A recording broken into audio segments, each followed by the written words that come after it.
Why don't we start with that Monday recap? Now, let me be real, because this is what you're here for, right? You don't want to come here for me to blow some smoke. You come here for the truth and for me to be real. So let me give you the truth and let me be real. I had a great time in New York. Great time on the NFL Today on CBS. Great road trip. Great commute there and back. Awesome. Now, the football itself yesterday was not awesome. It just wasn't. That'll happen. We've had one great week after another so far this season. And like all good things, that run had to come to an end. And it did yesterday. Now, I'm not going to say yesterday was a horrible NFL Sunday, but you know it's bad when only one game is a one-score game on the entire schedule.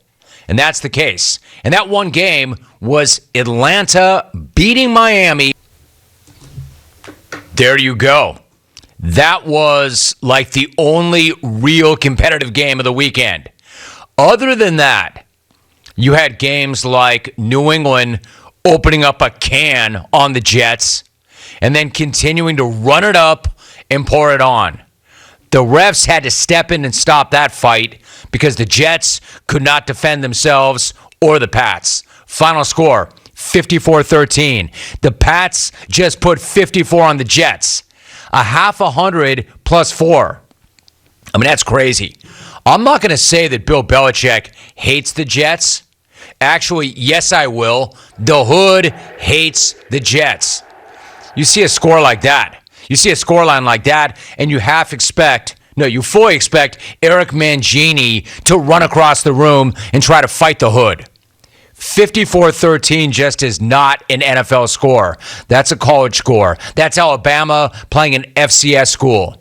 NFL teams do not hang 54 on other NFL teams. They just don't. Even teams as sorry as the Jets. Even the Jets haven't given up that many points in 43 years.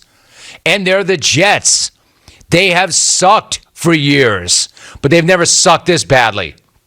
They're allowing more points than they have in decades, and they did hire an allegedly brilliant young defensive-minded head coach. So this is bad. This is really, really bad for the Jets. And then it gets even worse because if losing by 6 TDs wasn't bad enough, then they lose Zach Wilson. So everything about yesterday was a disaster for the Jets.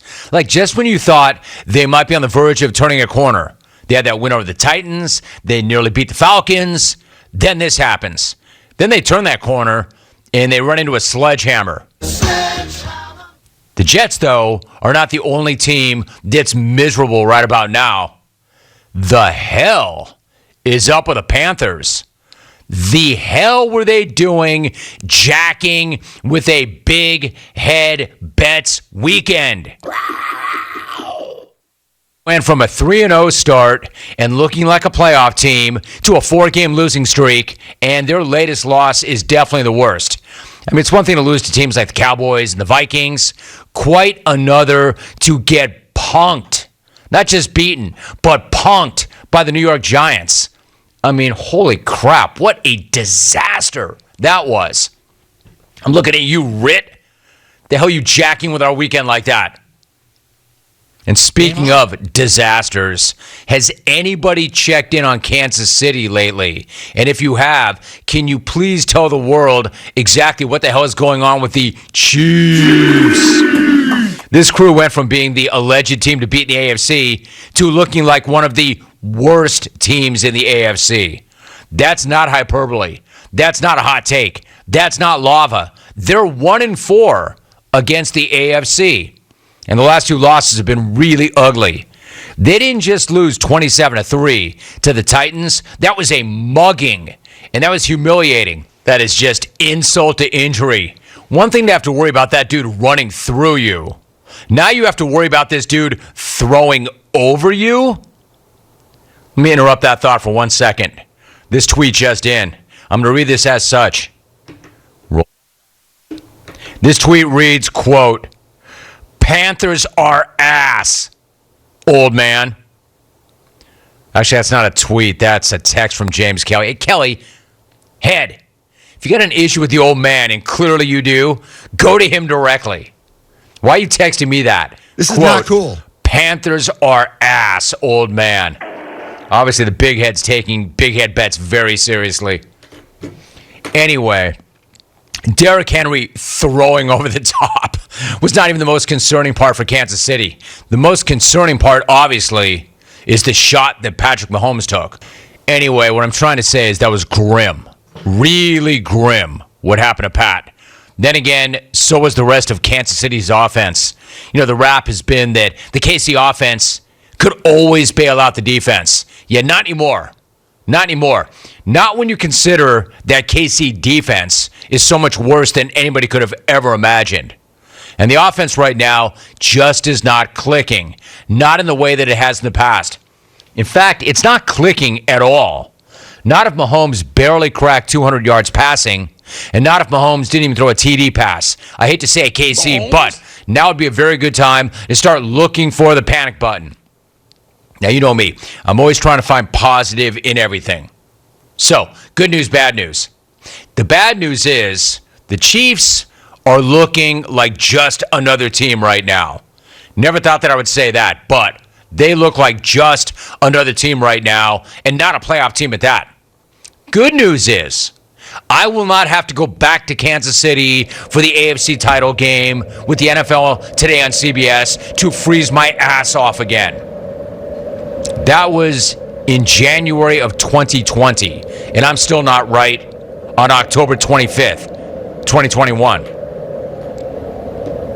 Now, as long as we're talking about Super Bowl contenders who are having it rough, San Francisco looks like anything but a contender.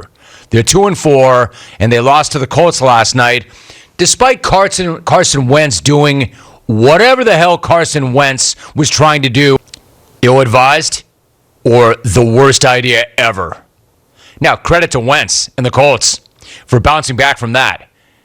And credit to the head and eye for being on that one. You couldn't screw that up, old man. Rit, you couldn't screw that up. Anyway, my man thinks everything's funny, doesn't he? Yeah, except for your team jacking with our weekend. Thank you. You're welcome. Credit to Wentz and the Colts for bouncing back the way they did. Now the 49ers have to bounce back after losing 4 in a row. 4 in a row. And it does not sound like Kyle Shanahan is all that hyped on his current quarterback situation. Asked if Jimmy G would be the starting quarterback next week, Shanahan gave pretty much the most quiet endorsement ever. Quote, I would guess so. Morbid, bruh. You can't guarantee that anybody will be alive? What, the meteor that wiped out the entire planet? Anyway, we don't know who's going to play quarterback next week. While I'm at it, why don't we take a moment and spare a thought for Dan Campbell and the Lions, because they're now 0-7 after yesterday's loss to Matthew Stafford and the Rams.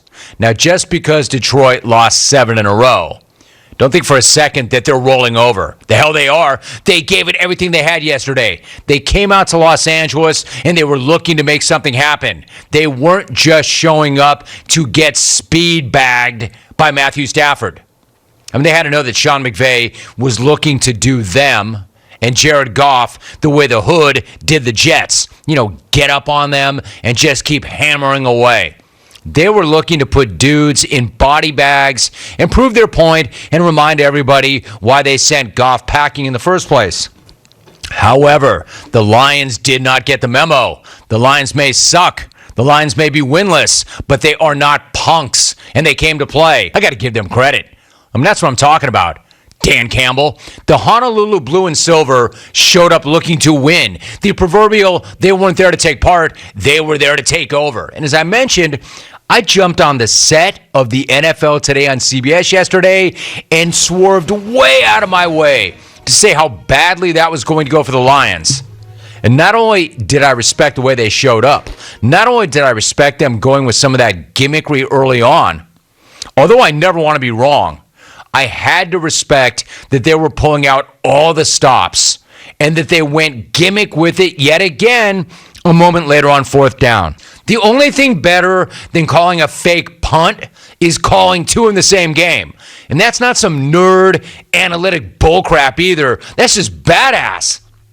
Again, I know. What do they have to lose? They were winless coming in, but I still love that you bite off somebody's kneecap with the first fake, and then you come back for the patella with the second.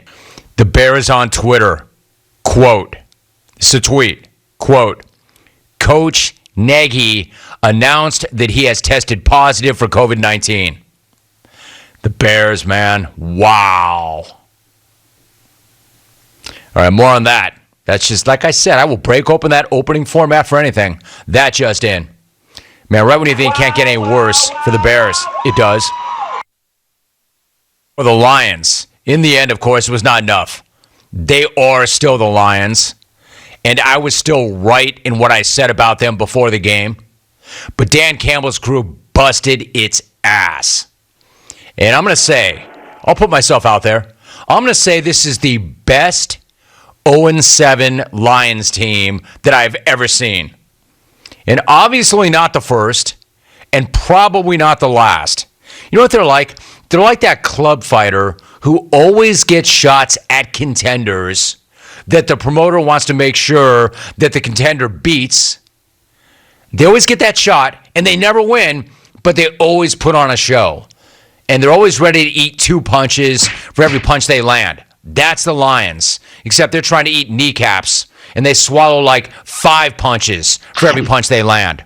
But they're not punks, and they will go.